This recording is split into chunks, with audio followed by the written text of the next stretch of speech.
Bueno, yo era el mayor, Perdón, Antonio Cascante.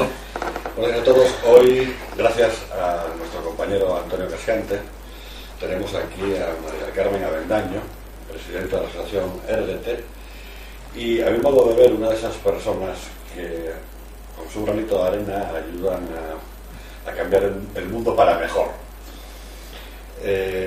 Ya decía en la convocatoria, para los que no supieran de ella, que hay una película que se llama Heroína, que está basada en sus vivencias personales. Y esto viene a cuento también porque la semana pasada, cuando inauguramos el curso del seminario Gerardo Turiel, empezamos hablando de cine para jueces. Seguimos con el cine, por lo que veo, aunque con la realidad de las cosas, que Carmen Avendaño nos contará mucho mejor. Antonio y Carmen, cuando queráis. Bueno, con la venia yo solo voy con la venia, ¿qué visión? ¿Qué visión tiene? No está mal. Sí, realmente cuando estaba en el ejército era da usted su permiso, ahora es con la venia. Pero mi función hoy es fundamentalmente de presentar a María del Carmen, y lo quería hacer desde lo que acabas de decir. Es decir, tenemos entre nosotros a la presidenta de la Asociación de Madres de Lucha contra la Droga, Erguete, que en gallego significa levántate, levántate. Y tenemos con nosotros a un personaje público. Tenemos a un personaje público por antonomasia. Esto ya de que a uno le hagan una película con su vida, yo es que estamos en la cúspide como personaje público. Y hasta tanto es así que yo no sé si nos habremos equivocado de fecha, porque a lo mejor teníamos que haber venido la semana pasada a que te dieran otro premio de los tantos que te han dado. Bueno, no me habría extrañado no me habría extrañado que hubiera ocurrido o que ocurra que a Mari Carmen en el futuro le den el premio Príncipe de Asturias. Pero digamos que está en la cúspide, pero no está en la cima. Y si está en la cúspide, no está en la cúspide de forma y modo que sea complaciente con el poder en aquello que atañe a la lucha que ha llevado durante toda su vida. Ayer, sin ir más lejos, se enfrentó con algún capitoste de la Xunta de Galicia en torno a temas de recortes sanitarios. Es decir, que no estamos con un personaje público acomodaticio, sino con alguien que sigue fiel a la lucha que ha mantenido durante toda su vida. Y la lucha que ha mantenido durante toda su vida no es otra que la de ser madre y tener la desgracia de que sus hijos y su barrio cayeran en ese azote que fue la droga en los años 70, finales de los 70, 80, y tener el juicio crítico y la capacidad de no dedicar todo a la frustración de ese problema y a la culpabilidad por ese tema, sino tener la capacidad intelectual de examinar el tema y ver que esos hijos que se criminalizaban eran a la vez, o eran fundamentalmente, víctimas de las conductas criminales encaminadas a envenenar la salud del público en general. Y ver que aunque la sociedad te dice que tienes un hijo criminal, ver que en realidad tú eres la víctima, que tus hijos son la víctima, abrió no solo el entendimiento, sino una voluntad de batalla contra esa realidad, que es exactamente la historia de la lucha de la película, de la lucha de la vida de Mari Carmen, contra esa realidad de que los hijos se criminalizaban, se pasaban a las prisiones convertidos en unas piltrafas y no había derecho ninguno a una esperanza o a una vida mejor. Y fruto de esa lucha, que no fue una lucha solo de tesón, sino de valor, porque ahí aparecieron los narcotraficantes pero no solo, también los narcotraficantes para presionar y evitar que se les estropeara el negocio, pero no solo los narcotraficantes, sino yo diría que hay un enemigo peor que aquel que se declara abiertamente enemigo, que son sencillamente el poder establecido, el statu quo, la incomprensión ante esa voluntad de cambiar las cosas por parte de todos los poderes fácticos, porque hoy Mari Carmen está en la cúspide y es reconocida por jueces para la democracia, por fiscales progresistas, yo no podría enumerar toda la lista, pero eso es hoy. Las miradas de incomprensión, los comentarios ladinos que se han vivido, digo ladinos, no digo, vuelvo a decir, los de los enemigos declarados, sino los de la vida cotidiana de la incomprensión. Esos han sido constantes, yo los he vivido, y a mí ahí es donde me parece que está la heroicidad de la lucha que han seguido, y creo que su explicación está en que la lucha tenía el impulso de que estaban luchando las madres por sus hijos. A mí siempre me ha parecido emocionante eso, pero como juristas, si algo podemos decir que se ha traducido en esa lucha es, a mi entender, en el siglo XX, los progresos que en el derecho penal hemos vivido. Yo os invito sencillamente a que guardéis en la memoria que los artículos del Código Penal de la democracia, ese Código Penal que incrementó las penas y la intensidad de penas, pero los artículos 22 y 87.1 del Código Penal son directamente hijos de la tarea de lucha de las madres por defender a sus hijos. Esa petición, o sea, ese plasmarse en el Código Penal, la exención por la drogadicción, la exención de responsabilidad por la drogadicción, esas suspensiones de condena, aunque los hijos hubieran tenido una primera condena, cuando esa condena estaba vinculada con la drogadicción, esas abrieron la puerta en el derecho penal a un derecho penal también en consideración a la víctima, pero a un derecho penal respecto de los delincuentes, desde luego que abandonó esa criminalización indiscriminada de quienes realmente eran víctimas del azote de las drogas en la salud pública. Y creo que tanto tenemos que agradecer los abogados a esas posibilidades que nos dio la asociación para defender a estos drogadictos y para ver que había una posibilidad de continuar la pelea después de la condena, porque había también en las prisiones lugares para un tratamiento de esta gente que pudieran progresar, y todo eso es fruto, que seguro que nos lo va a contar Mari Carmen mucho mejor que yo, que no dejo de ser un abogado que lo ha visto desde lejos, desde su perspectiva de abogado, y de encontrarse con estas armas para luchar contra la injusticia. Son fruto de la lucha de la asociación, fruto de la lucha personal de Mari Carmen, y son verdaderamente armas que necesitarán progresos en el futuro, y seguro que de eso hablamos hoy, pero que nos han dado la oportunidad de pensar que tenemos un sistema menos injusto que el que teníamos cuando al menos yo empecé en el ejercicio profesional. Diréis, y lo comentábamos, diréis que esta historia que hablamos de la drogadicción tan escandalosa que generaba la heroína, los comportamientos tan escandalosos que generaban la heroína, han pasado a la historia, y es verdad que hoy la cocaína y las otras drogas dan un tipo de drogadicción más civilina, que parece que el problema social se ha erradicado y parece que esto ha desaparecido. A mi entender, no estamos hablando de historias y de pasados, no estamos hablando de la década de los 90 y de que ya se acabó, sino que estamos hablando de rabiosa actualidad. Solo os quería dar dos datos. Hoy sale que hay casi 5 millones de parados en España. Casi 5 millones de parados en España, de los que la mayor parte o mucha parte serán gente que será muy difícil que se recicle en el mercado, porque serán parados de larga duración, que en el sistema económico al que nos abocamos probablemente sea gente que no haya ocasión de que vuelvan a tener un trabajo en la vida. Pero también ese ejército de parados lo engrosa nuestra juventud. Una juventud que son hijos de lo que somos, que no debemos dejar de reconocer que los de mi generación, no vosotros, pero los de mi generación, somos nuevos ricos, en el sentido de que hemos vivido en una burbuja de riqueza que ha dado una mala educación por nuestra parte hacia nuestros hijos, quizá contra nuestra voluntad, pero tenemos una generación joven hedonista, de la que por primera vez pensamos que van a vivir peor de lo que hemos vivido nosotros.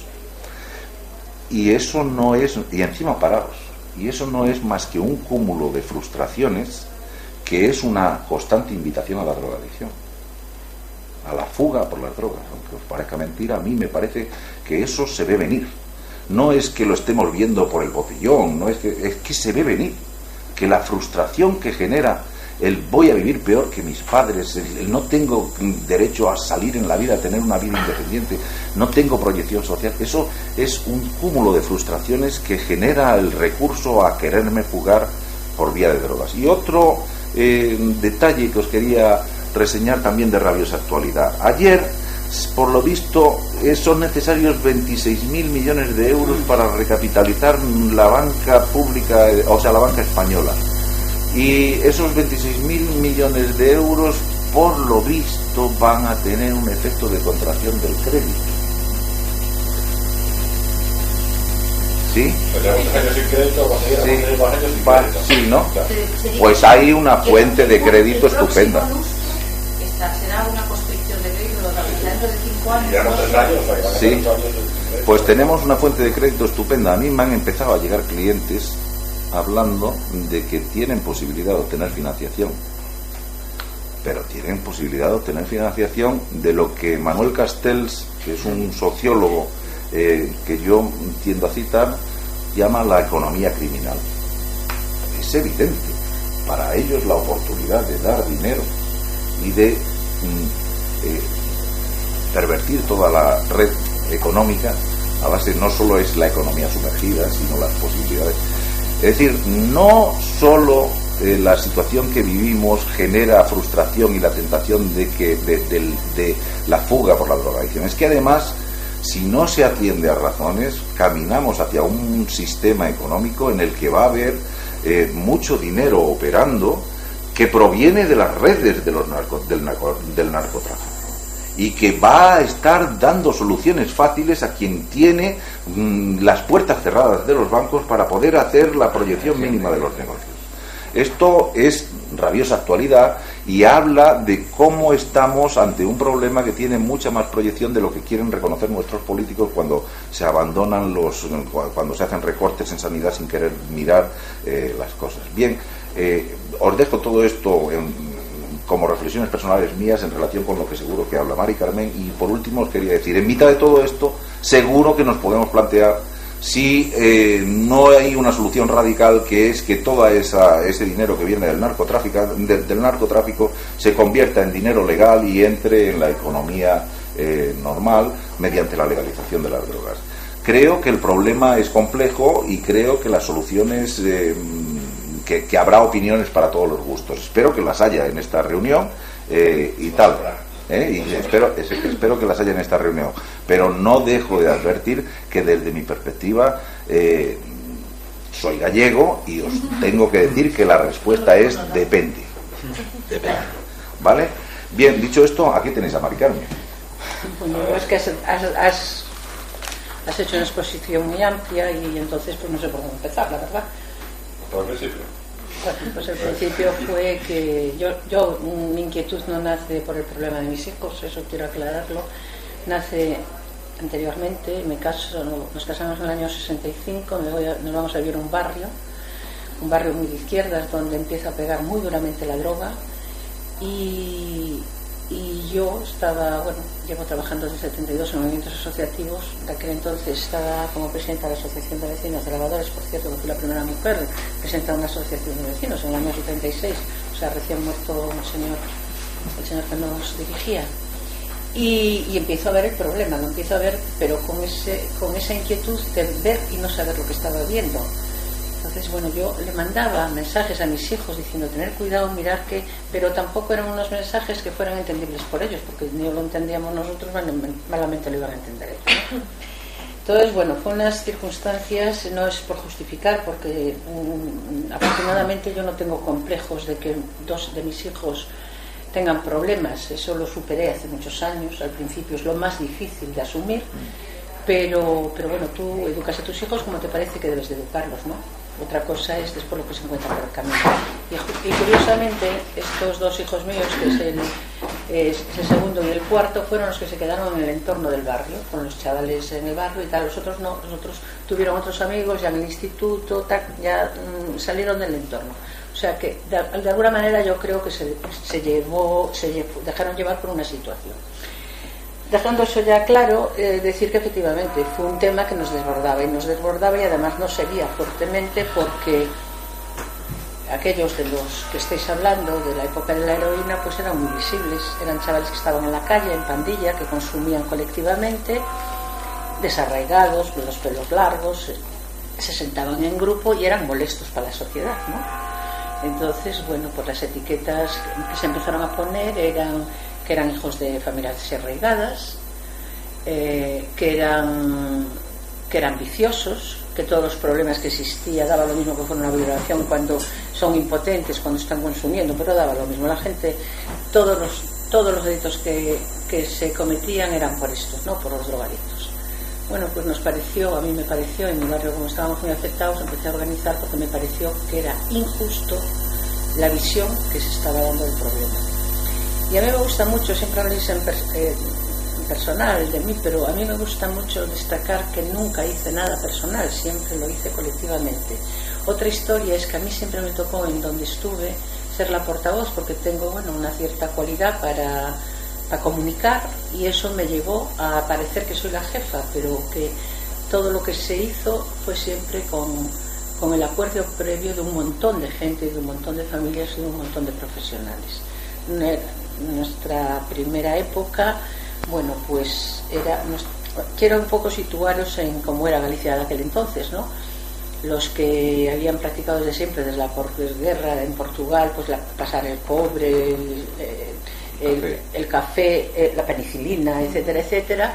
Bueno, pues estos todos, después pasaron al tabaco, el de batea, se hicieron ricos, eran totalmente analfabetos todos ellos. Y después, posteriormente, con la entrada de Charly Gama, que acaban de poner ahora en libertad, pues coincide con Mata Ballesteros en una prisión en Barcelona. Había querido matar a un señor que bebía tabaco y lo metió en un frigorífico para congelarlo. y coincide con él, y entonces ve el chocolate del oro. El chocolate del oro supone que, bueno, que trayendo mucho menos volumen iban a tener muchos más millones. Y ahí se produce algo que a mí me gustaría resaltar, porque fue interesante. Ahí se produce una lucha entre ellos mismos, de personas que no estaban de acuerdo en empezar a trabajar. Ya venían algunos de ellos trayendo marihuana del norte de África y heroína. Entonces empieza a producir un rechazo por parte de ellos, de una parte, y se hacen dos bandos. Un bando que era, bueno, Falconetti le llamamos nosotros, que decía que no quería entrar en drogas duras, y otro bando que era Charly Gama, que sí apostaba. Y se produce una guerra cruenta, donde hay muchos muertos, muchos desaparecidos que aún hoy no se sabe dónde están, para hacerse con el poder. Se hacen con el poder.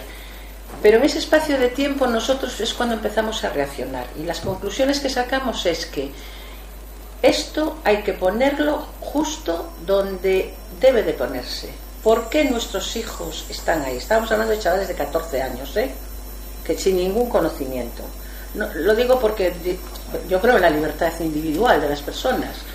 Pero claro, un niño de 14 años con un problema que además desconoce su propia familia, pues es muy fácil de enganchar, ¿no? Bueno, pues entonces nuestros debates, que eran muy profundos, nos llega a sacar conclusiones. Leímos muchísimo, yo todo lo que podía pillar lo leía, todos los congresos que se estaban haciendo, yo estaba allí. Estamos hablando de antes del año 85 que se aprobó el Plan Nacional de Drogas. Y bueno, empezamos a hacer un planteamiento y nos pareció urgente desmitificar el tema de los drogadictos y dejarlos en su justo puesto, que eran personas enfermas, pero además conscientes, quien estaba negociando con esa enfermedad, del daño que estaba produciendo solo por el afán de dinero.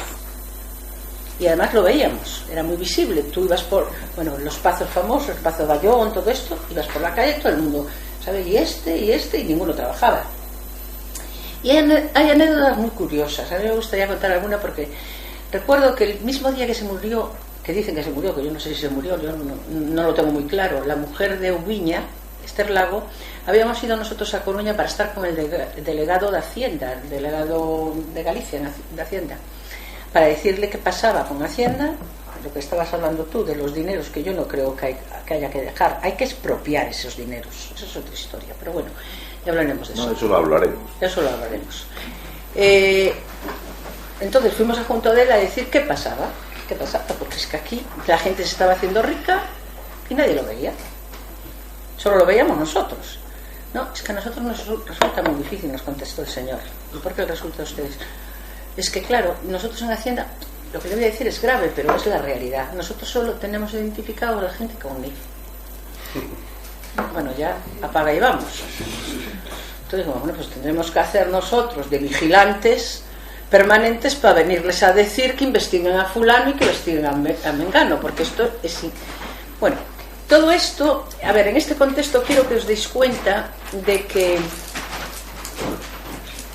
el dinero mueve voluntades. Entonces tenías todo un entorno, en los pueblos costeros sobre todo, que estaba pues muy acomodado. Hablo de un caso concreto, Sito Miñanco, que pronto va a salir también, este sí que es cabrón, bueno, pues hizo un club de fútbol, el Cambados, y entonces usaba a los chavales que estaban en el club, pues cada uno de ellos llevaba, cada vez que iban a entrenar, 2 kilos de cocaína a Vigo, que a su vez lo repartía en determinados sitios. Y claro, la gente, que es un triunfador había otros que hicieron pues una iglesia, había alguno que hizo un polideportivo, y todos ellos cogían a gente para la descarga, y en una noche se ganaban 500.000 pesetas de aquel entonces. Con lo cual nos encontramos, y eso es un estudio que no está cerrado, pero yo lo tengo muy claro, nos encontramos que realmente la gente de la costa no cometía delitos porque tenía para sobrevivir, y al mismo tiempo estaban también repartiendo, o sea, eran trapicheros, eran los trapicheros de turno. Y las familias afectadas porque sus hijos estaban afectadas cerraban los ojos porque el dinero era muy bonito. Pues ir pueblo por pueblo, y os hablo de miles de kilómetros, diciendo y señalando lo que estaba ocurriendo, sin decir nombres, porque una de las cosas que intentamos siempre mantener es en la presunción de inocencia, y mientras no haya una actuación jurídica que sentencie, no se puede hablar contra nadie. Puedes generalizar, aquellos que vinieron del tabaco, no sé qué, bueno, con lo cual sabía todo el mundo quiénes eran, pero no le poníamos nombres y apellidos de una forma muy cerebral. Hicimos cosas muy llamativas, tuvimos grandes problemas, muchos problemas, pero estos tontos, porque son unos tontos, los de ahora son más listos, los actuales, nos veían, la imagen que quisieron dar de nosotros es que éramos unas ignorantes y además éramos unas madres locas. Un poco locas sí que estábamos, pero de ignorantes nada. Seríamos ignorantes en muchas cosas, pero respecto a esto sabíamos muy bien lo que queríamos. Entonces buscamos complicidades. Nosotros tuvimos reuniones con Fraga Iribarne en aquel momento diciéndole que tal militante era un narcotraficante. Tuvimos con el Partido Socialista, hicimos exactamente lo mismo, y con el Bloque también. ¿Dónde estaban más? En el PP. ¿Por qué? Porque era la que más posibilidades tenía de poder. El segundo, el PSOE, y el tercero, bueno, esto es como las carteras de los que se pasan, ¿no? por los tantos por cien. Lo mismo, una cartera más grande, otra mediana y otra pequeña, lo mismo. Entonces, bueno, fuimos desenmascarando, y además con raciocinio, y se fue produciendo una limpieza a nivel de partidos importante. Tengo que decir que todos ellos dieron automáticamente de baja a todos los militantes que nosotros estábamos delatando porque los conocíamos. Y después, bueno, pues empezamos ya también a hablar de código penal, de la necesidad de modificación, de alternativas, de simentes. Llevamos años y años tratando de que aquellos señores de la audiencia entendieran que no eran unos delincuentes, que eran unos enfermos, que había que darle la alternativa de cumplir fuera. Y cuando ellos se quisieron dar cuenta, pues resulta que teníamos una complicidad muy grande a nivel de la calle.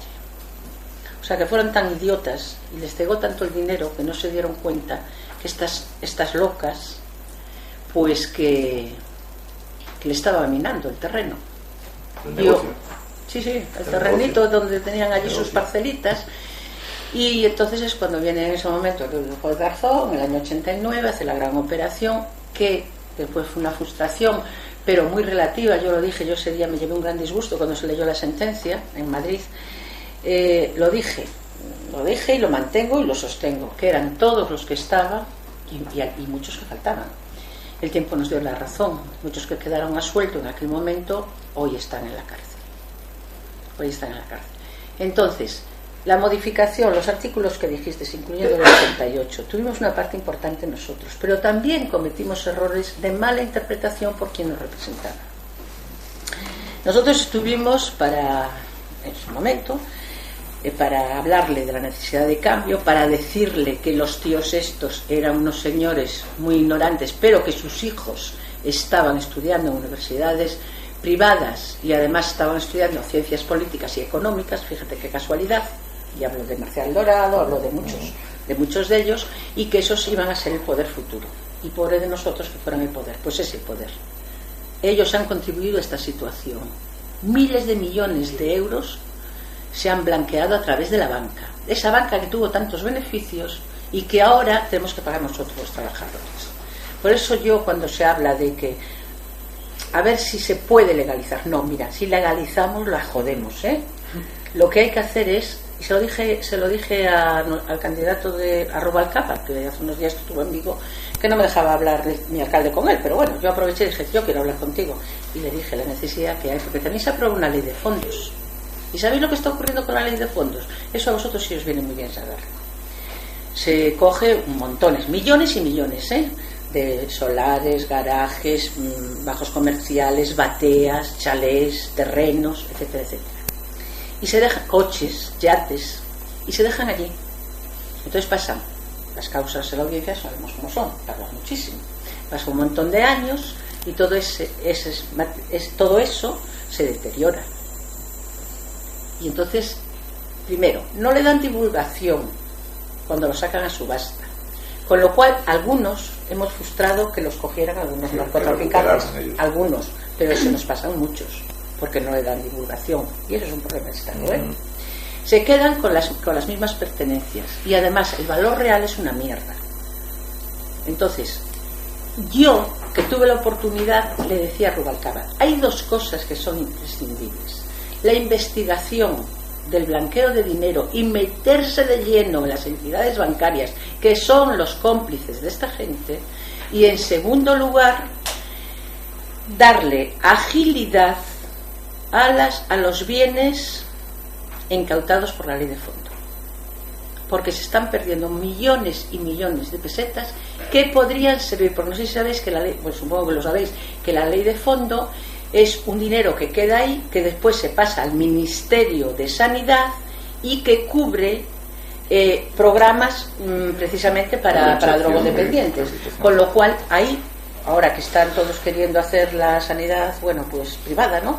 Pues ahí tendríamos unos recursos muy interesantes, muy interesantes. Y después sigue faltando una investigación seria, profesional, de los bienes. Y después hay un problema mundial desde mi punto de vista, que es, bueno, todos esos paraísos fiscales existentes en el mundo, y que desde luego no hay ninguna voluntad de arreglarlos desde mi punto de vista, porque ni Merkel ni el otro, ni el francés, ni ninguno quieren llegar a ello. Esto, en fin, bien, lo veo difícil. Solo me permites una cosa. Yo espero que los jóvenes, en este momento soy pesimista, pero espero que esos jóvenes tan preparados que tenemos, que ya son mis nietos, yo tengo ya nietos de 23 años, sean tan inteligentes como para no meterse en las drogas y hacer una revolución desde abajo arriba, que es lo que va a arreglar este mundo. Bueno, ya, si queréis hacerme preguntas, no, es que ya me extendí excesivamente. Sí, no, yo creo que quería precisar el tema, porque parece que yo he dicho que la legalización y que tal. No, yo no hablo de legalización, hablo de darle normalidad al dinero. Lo que quería precisar es lo siguiente.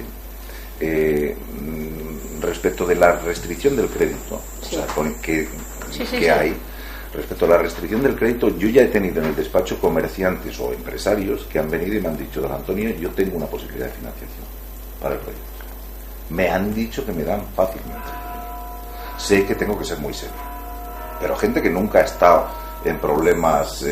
Bueno, no, de esa gente que no estoy hablando de los fondos incautados y el destino y la administración que tienen, que yo coincido contigo en que en el momento que se adopta la pieza de responsabilidad civil se incautan los bienes, se dejan ahí en suspenso y se dejan, vamos, la cuadra aquella de caballos que se embargó y murieron los pobres caballos de hambre, ¿no? Es decir, yo estoy de acuerdo, yo en ese sentido tengo claro que no hay agilidad en la administración de esos fondos, que todavía andamos con la duda, es que como no, la responsabilidad civil no se ha fijado definitivamente en sentencia y tal, todavía no, estos bienes no se dejan. Oiga, si son perecederos, no puede usted decir que se dejen. Y el Estado, aunque tenga que pagarlos, tiene que arriesgar, es que está clarísimo, claro. Vamos. Bien, pero yo no hablaba de eso, que coincido plenamente, sino hablaba de esto otro que está, yo no sé si opera a través de bancos, pero creo que también opera a través de bancos, pero es dinero puro y duro, o sea que no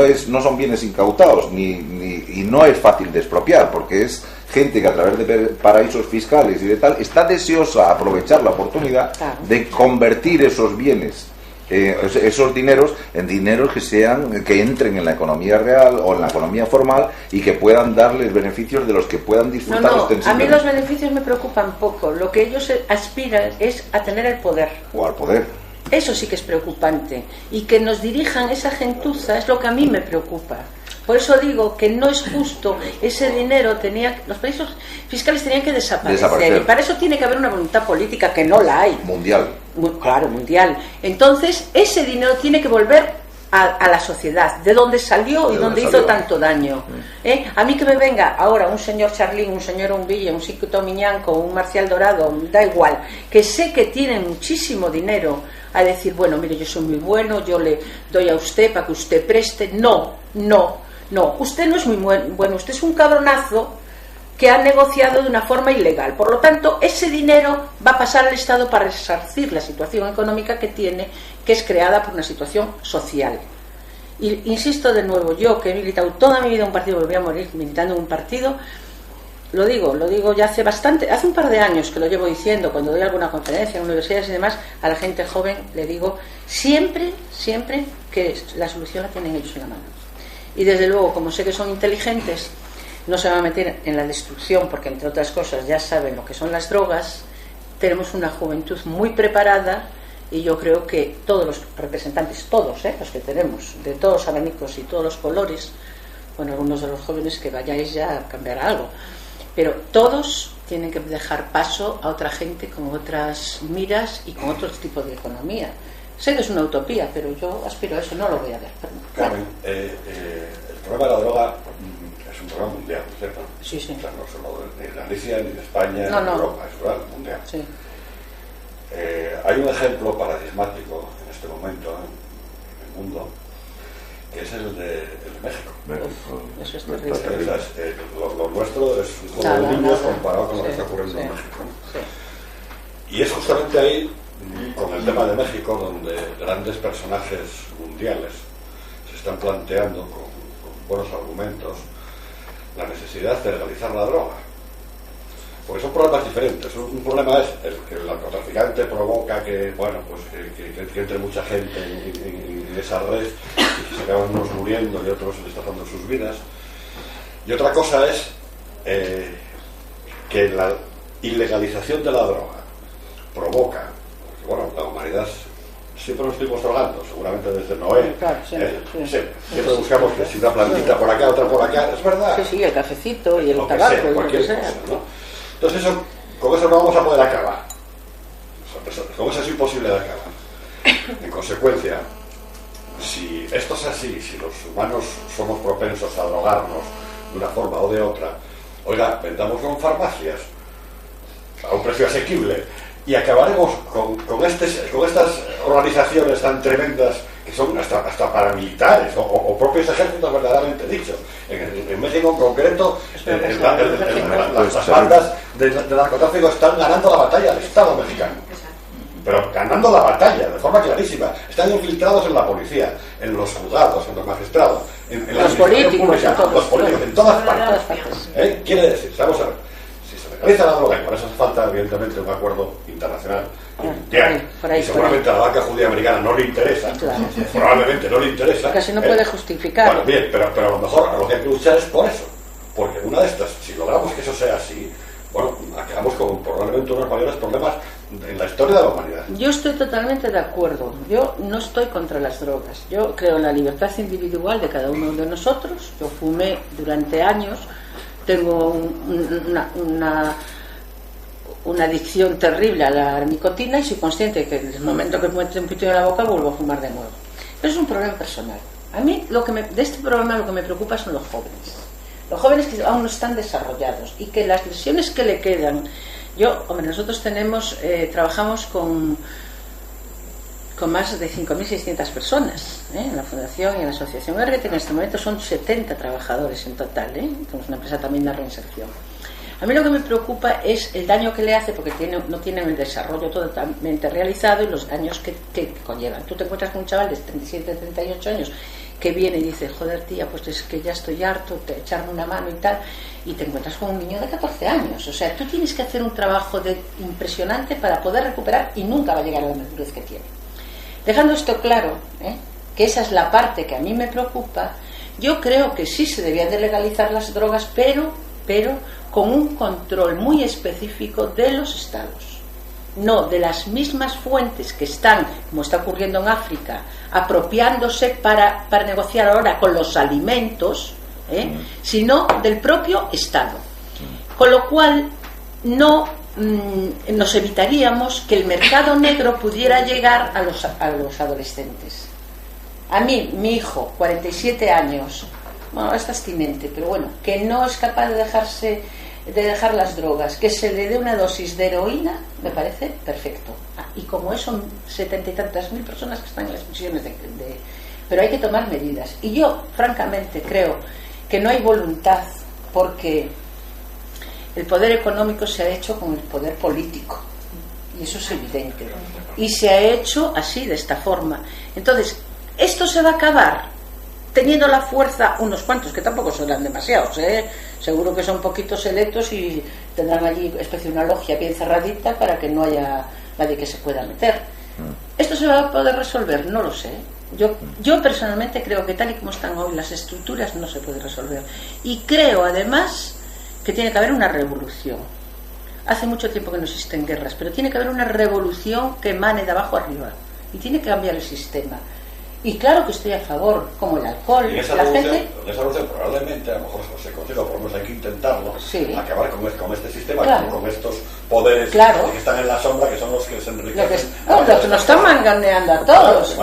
Yo les digo a mis hijos, mira, como sigamos así, os voy a hacer un pronóstico. Nosotros hemos vivido fenomenalmente, viviendo una dictadura, Yo tengo una vejez magnífica, mi marido y yo tenemos de momento, mientras no nos quiten las pensiones, porque cuando digamos así, a lo mejor nos quedamos, pero bueno, cuando tenemos allí una finquita, ponemos unas coles y ya nos arreglamos.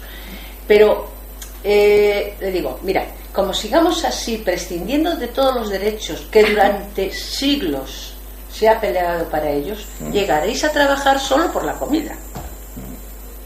Y esa es una realidad. O sea, el tema es mucho más profundo. Las drogas forman parte, igual que la prostitución, igual que las armas, de ese dinero negro que fue durante muchos años haciéndose con los poderes de una forma muy oculta, y que hoy, y ahí sí yo soy muy pesimista, creo que dominan el mundo. Y lo decía el otro día, hablando de otra cosa, un broker londinense con cara de indio pakistaní, que sí, lo digo así. Sí. Tiene un blog de estos súper famosos y tal, se dedica a decir todas las barbaridades que se hacen y las mentiras que nos cuentan. Que esa democracia que pudo dominar Goldman Sachs.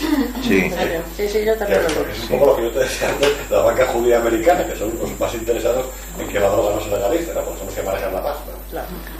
Pero bueno, de alguna manera, si somos conscientes de eso, pues bueno, a lo mejor hay que hacer lo que tú hiciste, estos movimientos asociativos desde abajo, para que tarde o temprano lleguemos a hacer una especie de revolución que acabe con eso. Pero tú no, tú y yo ya no, porque ya estamos casados. Pues tienen que venir los otros. Claro, bien, pero a lo mejor hay que sembrar la semilla. Pues sí, yo en la medida que puedo estoy sembrándola, Aquí gente joven ya alguna vez sí le quedamos alguna semillita. ¿Cómo está que por la ley legalizando la droga?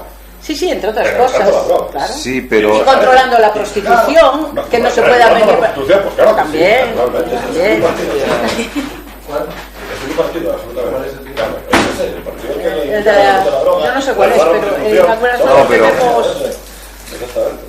Yo eso, por un lado, lo que estáis diciendo, el panorama que estáis diciendo me evoca mucho eso de 1984 de Orwell, cuando salían las manifestaciones y les administraban soma a los manifestantes, y tal. Por un lado, me evoca esto porque, tal como tú lo has planteado, dices, mira, en México la batalla está perdida y entonces hay que reconocer que no la vamos a ganar y entonces tal. Oye, cuidado, porque esa batalla reconocida como perdida no necesariamente tiene que ser así. Colombia no es que se haya triunfado, pero estuvo... No, Colombia sigue produciendo, lo que pasa es que ahora que lo comercializan otros países, como puede ser Venezuela, como puede ser México, etcétera, etcétera. Si el problema es ese. Pero lo que quiero decir, como sociedad, la colombiana, que parecía que estaba abocada Sí, tal... No, cuidado, Sí. Y en niños, en niños que no tienen escrúpulo ninguno, porque ya los han educado en eso, en coger una pistola y pegar un tiro a los sicarios. No, eso es evidente. Cuidado, O sea, es que eso tiene unas connotaciones muy duras. Bueno, es que hay una crisis sistémica que aboca a la sociedad a la que vivimos a acercarse a esa estructura de sociedades de gente outsider, masas outsiders, fuera de los circuitos comerciales y abandonadas a la economía del crimen, ¿no? Sí. Yo creo que si la legalización se hiciera, como estáis diciendo, como estás proponiendo, a base de reconocer que no vamos a ser capaces de ponernos en contra, hay un peligro de que el poder hay un peligro de que el poder administre soma al común de los mortales en cuanto sean molestos, ¿no? Pero no es por evitar, o sea, hay que conseguir que desaparezca ese negocio. Con lo cual, si lo vendes en los estancos y en las farmacias, se acabó. Y que sean controladas las producciones. Claro. Y eso, a ver qué países... de los estados y crearán otro comercio. Y que los campesinos vivan dignamente, porque es que cuando hablas de este tema, a mí siempre me viene la imaginación... Claro, bueno, la marihuana en Galicia la estamos plantando de cara y aquí supongo que también. Sí. O sea que, no, pero, a ver, a mí me da mucho miedo, lo que me da miedo, o sea, lo que me preocupa es, una vez vi un documental que me afectó muchísimo, de una plantación de coca en Colombia precisamente, y veías a aquellos pobres campesinos con una navajita, ¿no?, con la hoja quitando así, con una miseria total y absoluta, y decías tú, joder, y esta pobre gente, estos sí que son víctimas, porque nuestros hijos viven en un sistema diferente. O sea, es que son muchas connotaciones. ¿Por qué? Porque esos están explotados por los grandes señores. Entonces, si un Estado no es capaz de hacer desaparecer a los grandes controladores de campos de producción, tampoco se puede hacer nada, porque seguirá existiendo la explotación de esa gente que mal vive. Es todo muy profundo, ¿no? En eso te metes en el campo exactamente de la soberanía alimentaria, que es un campo muy a tener en cuenta. Es decir, la economía, la agricultura se ha metido en el sistema económico en los últimos tiempos y se ha metido en el sistema financiero. Ahora mismo hay gente comprando, hay empresas comprando opciones de futuro, en el sentido de decir, yo me compro la producción de trigo que va a tener Ucrania en el 2015 y me la compro hoy, porque es una opción de futuro. Claro. Y a partir de aquí yo apuesto a que el trigo en Ucrania en el 2015 esté mucho más caro de lo que yo lo he comprado, porque ese es mi negocio. Claro. Lo he pagado así y apuesto. Y si hay una posibilidad de hacer lobby, el lobby es en orden a incrementar el precio de los alimentos artificialmente, porque la agricultura se ha metido en el sistema financiero y en el sistema económico mundial, y eso aboca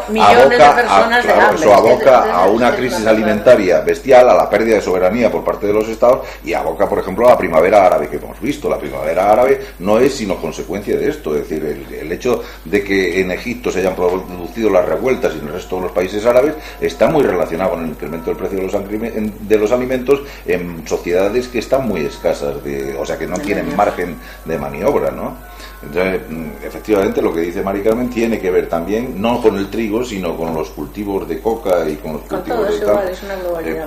Pero evidentemente la agricultura, ahí en la agricultura nos jugamos la soberanía, aunque parezca mentira, aunque la hayamos estado Pero no creo, aparte de que nos juguemos la soberanía, el tema de decir el arreglo de la vida de los agricultores tiene que ver también con este problema que estamos tratando. Yo creo que es todo en conjunto. Yo creo que estamos haciendo una sociedad pues de poderosos y que amilanan al resto de la sociedad, mayoritariamente. Esto me recuerda en una ocasión que decían nuestras compañeras, ¿no?, en uno de estos debates que tuvimos internos. Yo ya tenía más o menos las ideas claras de cómo teníamos que llevar el trabajo, ¿no? Y entonces, claro, ellas lo veían mucho más distante, entre otras cosas, porque muchas eran solo amas de casa, otras no estaban acostumbradas a los movimientos sociales también, bueno. Y entonces decía, pues es que lo que estás planteando es imposible. Ellos son muy poderosos y nosotros somos como hormigas. Recuerdo siempre esta frase, es un poco grosera, pero bueno, los que la vean no creo que se asusten, ¿no? Y yo decía, pues sí, tenéis razón, ellos son como elefantes y nosotros somos como hormigas. Pero mira, las hormigas son muy disciplinadas y muy trabajadoras. Y las hormigas pueden subir por las patas del elefante y comerle los huevos.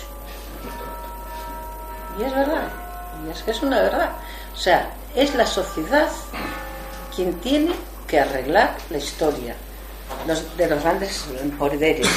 ¿Que se va a lograr? Yo no lo voy a ver, lo tengo muy claro.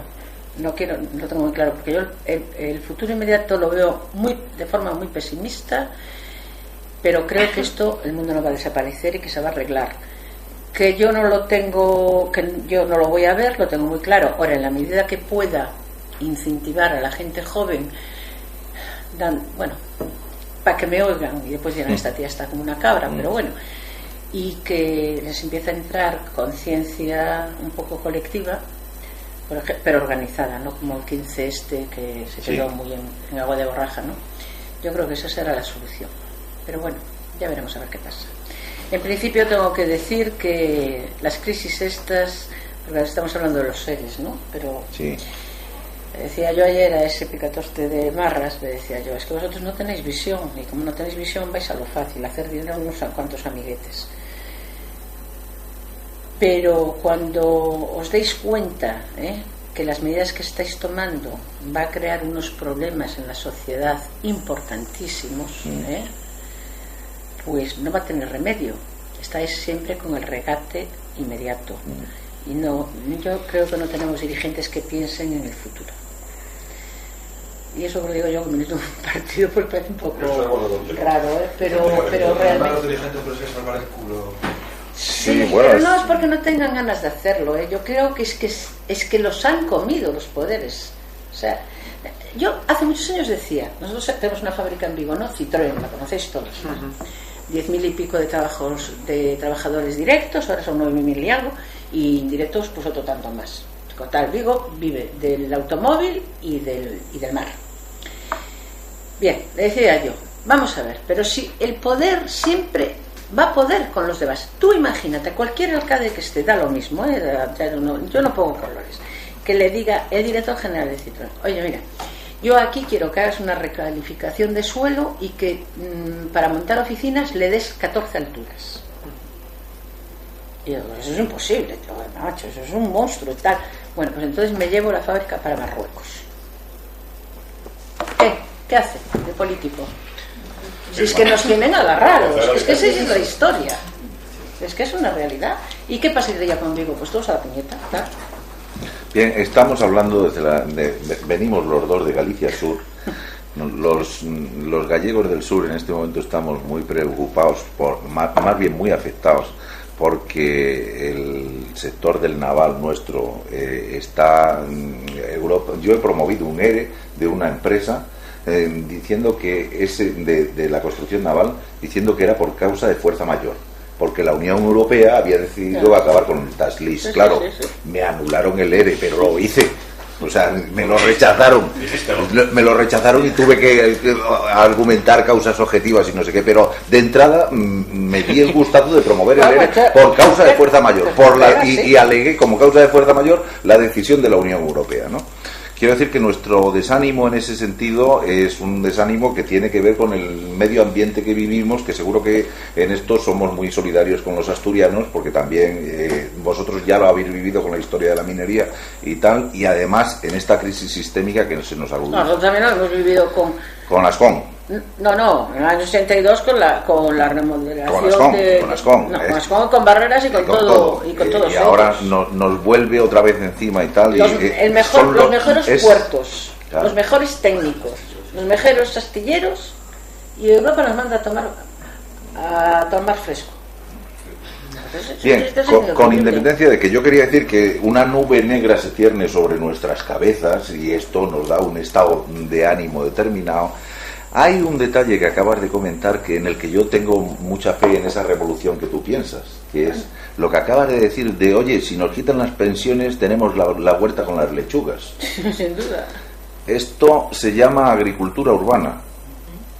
Y se llama agricultura urbana y realmente con las capas de población que van a quedar fuera del sistema económico, con el agotamiento de los subsidios para aminorar las tensiones que eso genera y para aminorar la pobreza que está extendiéndose por nuestra sociedad, yo creo que yo se lo he propuesto ya al alcalde de Moaña, es decir, alcalde, tenemos que empezar a pensar que vamos a tener mucha gente en la localidad, que se le acaban los subsidios, que se le acaba el trabajo, que se le acaba tal. Hay que empezar a pensar en enseñar a la gente a cultivar, porque somos una generación. Pescar. Sí, desde bueno, también. pescar también, porque ya están pescando, hay yo ya me he encontrado empresarios con la caña. Me los he encontrado, pero quiero decir que eso de la agricultura urbana, de aprender las generaciones nuevas a cultivar, porque están yendo a las tiendas de granos, de cuestiones, oiga, ¿y esto cómo se hace? ¿Cómo se planta? Porque hay una generación que hemos dado la espalda a la agricultura y ahora, con un pronóstico de que los alimentos van a incrementar su precio 3 veces en los próximos 30 años. No digas mucho porque si no van a comprar toda la zona de Lugo y Orense. Es que no hay que comprar. Hay que sembrar. Es que no hay que comprar. Es que en la crisis de la que tú hablas de Ascón, sí, decían que había una diferencia entre los obreros que estaban en la orilla de la ría de Vigo y los obreros que estaban en la orilla nuestra. Porque los obreros que estaban en nuestra orilla, cuando se acabó todo, tenían una huerta para cultivar. Y gallinitas y tal, para subsistencia. Yo creo que la agricultura urbana, que además es algo de África, resulta que en este tiempo de empobrecimiento de nuestra sociedad occidental, más bien tendremos que empezar a ponerla en marcha para ayudarnos a sobrevivir mínimamente. Y a lo mejor después de ahí discutimos sobre las plantaciones de cannabis. Pero como no arreglemos la historia, ya viene uno que es el más listo del grupo y se compra todo. Y es el terrateniente. Ya te lo digo, hay que espabilar a la gente para que eso no ocurra. Respecto a esto de la agricultura urbana que dices, Antonio, bueno, yo estudié un Erasmus y luego me quedé otro año en Friburgo, en Alemania, y allí en la ciudad está planteada, bueno, la clasificación europea, con muchos espacios, mucho verde y tal. Pero además desde el ayuntamiento, que además allí gobiernan los verdes,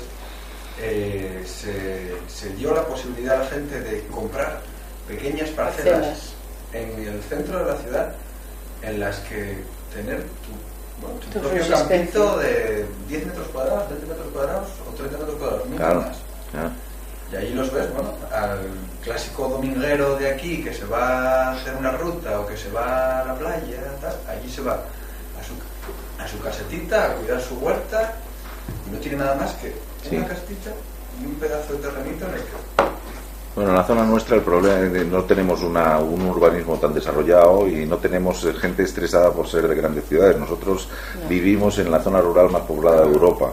Era la zona rural más poblada de Europa hace 20 años. Ahora es muy posible que sea una zona urbana en la que hay mucha gente que vive en pisos, que ha perdido lo que había antes de la huerta familiar y tal. Pero a cambio lo que tenemos es mucho campo olvidado porque los mayores ya no están para cultivarlo, ¿verdad?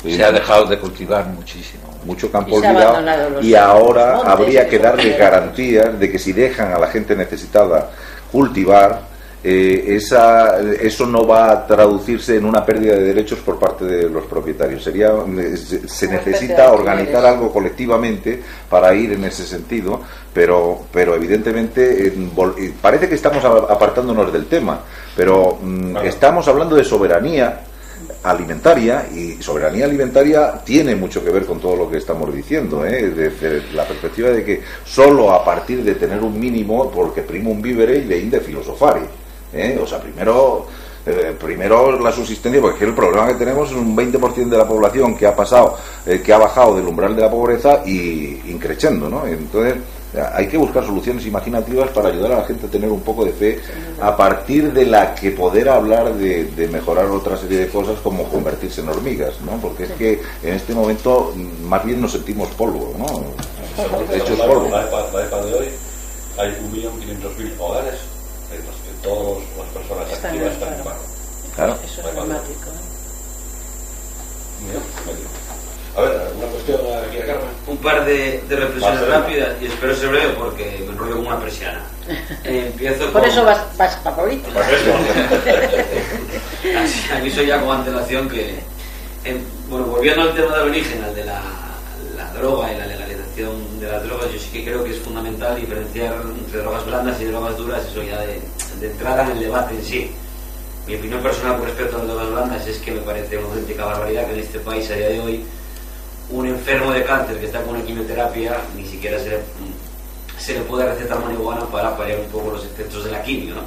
Lo digo porque yo lo vi en primera persona con el cáncer de un familiar. Su propio médico le recomienda que vómitos, fiebre, mareos de la quimio, compre marihuana, pero sin embargo tienes que ir al trapicheo, ¿no? A comprar 20 euros de marihuana, que yo llamo a un amigo de mi pueblo que sepa que tiene marihuana y venda para que mi madre no tenga mucha fiebre, ¿no? Me parece que son situaciones que a día de hoy deberían de estar totalmente, que en Cataluña de hecho, bueno, tenemos el caso, que es la única comunidad autónoma de España donde sí se puede. Y no solo con aquellos casos de, como lo llaman, ¿no?, legalización con fines terapéuticos, creo que es el nombre que le dan. Yo creo que es una legalización prácticamente completa de las drogas blandas, ¿no?, del hachís y de la marihuana. Y con respecto a las drogas duras, que es un poco el asunto que se trató, cocaína, heroína, etcétera, yo ahí quizás soy un poco más escéptico. Coincido contigo que tiene que ser tutelado por el Estado en caso de que se legalice, pero sobre todo por los profesionales sanitarios. Bueno, está clarísimo también. Tiene que ser una máxima, es decir, una persona eso está clarísimo, que tiene la adicción, que necesita que se le dé una pequeña dosis de heroína cada 2 días para que, bueno, pues para que no tenga esos efectos de bien, o que se le vaya suministrando, pero bueno, que una persona que nunca consumió, que tenga 30 y algo años y que, bueno, en un momento, hablando claro, ¿no?, se le vaya un poco la olla y le dé por ir a comprar un gramo de heroína, pues evidentemente no. Es decir, que hay que ver, aunque es, bueno, al final la verdad que fastidia hablar de esto, pero como bien decía Ramón, es algo casi prácticamente utópico, ¿no? Mientras que los poderes económicos que no interesa, pero las drogas duras yo sí que creo que es complicado, y además el rechazo social, porque al final, no sé si tristemente, pero es una realidad que los políticos pero es cierto lo que deciden en estás función de diciendo. las demandas en la calle, y si algún político plantea la legalización de las drogas duras, el rechazo social va a ser... Es por ignorancia, ¿no? Sí, gracias. No, pero a mí hay un punto que me preocupa y que, a ver, mirad, el alcohol es uno de los principales problemas que existe hoy. Está legalizado, está legalizado. La ley de protección del menor no la aplica absolutamente ningún organismo, ni las familias, que lo que decíamos antes, que se te escapan por la ventana y no sé qué. Bueno, entonces, a mí que un adulto quiera tomarse, bueno, pues esnifar su cocaína o meterse una fumada de caballo, a mí eso no me preocupa. A mí lo que me preocupa es el daño inicial en el chaval. Y entonces ahí sí que tenemos que ser muy exigentes para que no se contagie, para no pervertir su personalidad. Empiezan, claro, no, es que empiezan con el alcohol, ¿no?, con el cubata. A continuación ya la marihuana, el porrito, tal, bueno. Y a continuación ya le meten una pastilla. Y a continuación, oye, pues esto es de puta madre, una rayita. La heroína va a volver otra vez, pero de momento... Entonces, ¿tú crees que lo más importante es que hagamos la prevención en los más menores? Sin duda, eso es importantísimo. Voy a hacerte una pregunta, a ver, ¿tú qué crees? Aquí en Asturias, en el último último año hay un debate político en los medios de comunicación que se reformaba ya hace apenas un mes, que es que éramos la única comunidad autónoma donde estaba permitido beber alcohol con 16 años. En el resto de, 18 de España eran 18. Sin embargo, si tú ves las estadísticas del Ministerio de Sanidad, es de las comunidades autónomas donde menos por parte de los menores entre 15 y 16 menos se consumían en relación a otras comunidades como puede ser Andalucía, el norte del Mediterráneo, Madrid, que están en la calle consumiendo, etcétera. Todos los partidos mayoritarios, PP, PSOE, Izquierda Unida, que yo creo que yo estoy totalmente de acuerdo con ellos en ese sentido, que decían que era que es un parche, es decir, no vas a paliar que consumas o no consumas con 16 años, es decir, modificar la ley, aumentar la mínima de consumo o prohibir, no es una solución. La solución es la prevención. Quiero decir, me gustaría conocer tu opinión en ese sentido. Pues sí, pues mira, las prohibiciones normalmente vienen para recaudar dinero. A mí es que cuando, por ejemplo, nuestro alcalde está hablando ahora, también es del PSOE, está hablando ahora del consumo en la calle de menores, de grabarlo con unas 3.000 euros de multa para los padres. Es que eso es un absurdo. O sea, ¿cómo? O sea, ya estamos bien, encima que pongamos. Entonces, todo este tipo de correcciones y esta forma que hubo de hacer modificaciones de ley por populismo puro y duro, que a lo que condujo fue a que haya una super saturación en todas las cárceles de España, porque esa es otra, y que me gustaría, luego para esto, pues me gustaría un poco comentarlo. Las cárceles en España no explotan por la masificación que tiene, por la cantidad de ONGs que estamos trabajando en ellas, porque si no, esto ya habría habido unas revueltas impresionantes. Y curiosamente, las ONGs que estamos mantenidas por las administraciones es lo primero que está planteando quitar. O sea, es que no estamos reflexionando en las consecuencias que vamos a tener. Estamos hablando de 80.000 personas, y en las prisiones que hay, si son de 1.000, hay 2.000. Imaginaros. O sea, es todo como muy poco reflexivo desde mi punto de vista. Y después la política fácil del pataleo y tal, pues se modifica. Por ejemplo, mi presidente de comunidad, el señor Feijóo, este año hubo muchísimos incendios en Galicia. Hay que decir que no contrató gente de prevención, no contrató a nadie. Entonces, a los soldados, le mandaban a los soldados. Entonces el otro día, como estaban todos callados, nadie sabía que había incendios, porque tuvieron la suerte que fueron los incendios en el interior, en la zona de los Ancares, no fueron en las costas, de donde son más poblados y todo el mundo los visualiza. Que en Galicia quemaron 7.000 hectáreas y aquí 9.000. Bueno, pues es igual, pues sí, puede servir para aquí también. Puede servir igual para aquí. No, al final lo nuestro han sido 16.000 o 17.000. Sí, no, la realidad es que fue la pasada. Bueno, entonces el señor Feijóo, que es un señor así con una visión amplia de las cosas, dijo que va a pedir la modificación para que a los incendiarios se les suban las condenas. Bueno, pues los incendiarios, que lo sabrá, pocas veces se demuestra que son incendiarios. Entonces lo que está justificando es una planificación, una desestructuración que hizo de una planificación y que ha abandonado todo el monte. Es una responsabilidad personal de él. Y no ponemos las cosas en su sitio, nos justificamos todos. Y social, porque también, bueno, me decían los compañeros de Camas de Narcea y esa zona que, que están bastante fastidiados, y de Allande, que vieron, que son los propios ganaderos los que hacen el fuego, porque entienden que el año que viene, cuando llegue la primavera, ya está otra vez bien, y hay menos felechos, menos, ¿cómo se dice esto? Los hierbajos estos, y los pasos estarán mejor, y toda la vida se hizo, toda la vida se quemó. No pasa nada. Pero si a lo mejor tiene razón, pero eso son medidas políticas. Aumentar la pena, que no vamos a arreglar nada. Hombre. Y hacemos un trabajo de explicarles, mira, que al final aquí nos podemos todos y explicarles no solo es un trabajo, sino que es una oportunidad para hacer planificación, cuidador del monte, hay que ser un poco creativos en qué nichos de trabajo tenemos útiles, y probablemente que tengamos los montes abandonados y gente parada, y que es decir, ahí hay algo que es que todavía no nos hemos hecho la idea de que tenemos que poner en valor humildemente Hay que la vuelta al campo, sí, pero la vuelta al campo es una tradición de los romanos, de la crisis de los romanos, ¿no? La huida al campo, y efectivamente volvemos a una crisis sistémica, y más nos vale racionalizar lo que tenemos de valor. No se trata tanto de que queman, sino de que es que se quema porque ahí está el abandono en el monte que se permite arder, ¿no? Ahora, la evolución en Galicia de eso es que hay una empresa pública encargada del tema que se llama SEAGA. Y hoy hay rumores de que esa empresa pública va a desaparecer. Ya está desaparecida, ya no han contratado, les han quitado los contratos y ya está desaparecida. En Asturias pasa lo mismo por eso. También. ¿Traxa la tenéis aquí también? Traxa es estatal. No, teníamos las brigadas de incendios forestales. No, Traxa es estatal, pero en Galicia se las han eliminado, porque como el gobierno es de otro color, pues ya les eliminaron. Y las tareas de incendios para el año que viene parece ser que van a ser directamente contratadas a empresas privadas. Bueno, ahí está, por ejemplo, esa brigada que llaman la UME, ¿no? No, pero la UME es militar. Esa es militar. La UME es militar. Que fue la que usaron. Pero las BRIF, aquí el problema que también había era que se tocaban los huevos. O sea, no hacían nada. Eran unas brigadas que eran de prevención y extinción.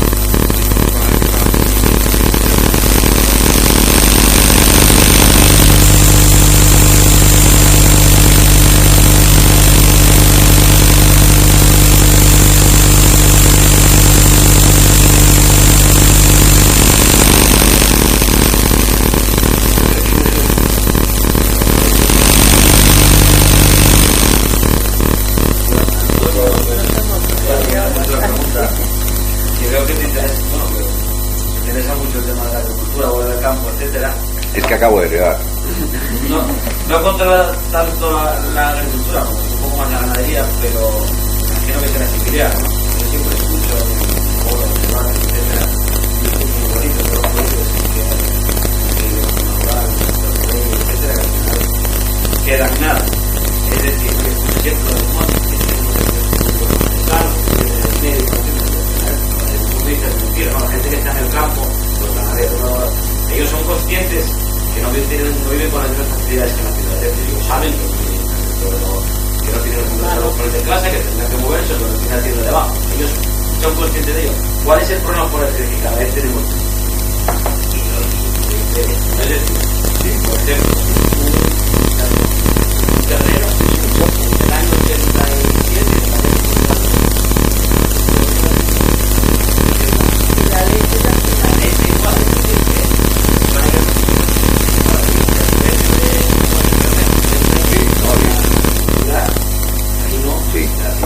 Sí, pero bueno, yo he hablado de la agricultura urbana en la supervivencia de capas de población. En el propio consumo.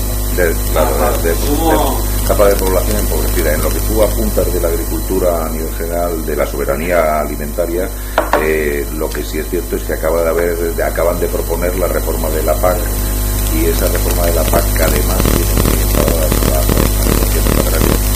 La reforma de la PAC va a haber que verla con calma, porque hay una cosa evidente, que es que los presupuestos europeos que empezaron teniendo mayoritariamente subvenciones para la PAC estaban ahora en un 30 y tantos %, y la propuesta es para 2013-2020 hacer un periodo de transición para que a partir del 2020 los presupuestos europeos gasten el 11% exclusivamente en la PAC, ¿no?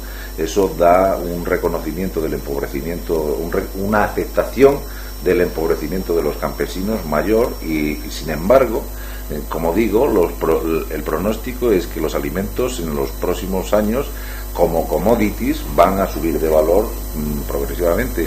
Ahí nos jugamos la soberanía alimentaria y la soberanía del país. ¿Algo más? Muchas gracias, Carmen. Y el próximo día, que será el viernes 4 de noviembre, si estamos hablando de la droga, vamos a seguir hablando de la droga, pero de otra cosa, del dopaje en el deporte. Tiene muy que ver, va a ser nuestro compañero Fernando Rodríguez Alonso, doctor en Derecho y abogado. Fernando Rodríguez Alonso participó en varios seminarios y era discípulo de Gerardo Turiel. Sí, con Gerardo venía aquí a nuestras conferencias. Pues te mandamos a hacer. Muchas gracias, Carmen, de nuevo. Muy bien. Gracias a vosotros. Un aplauso.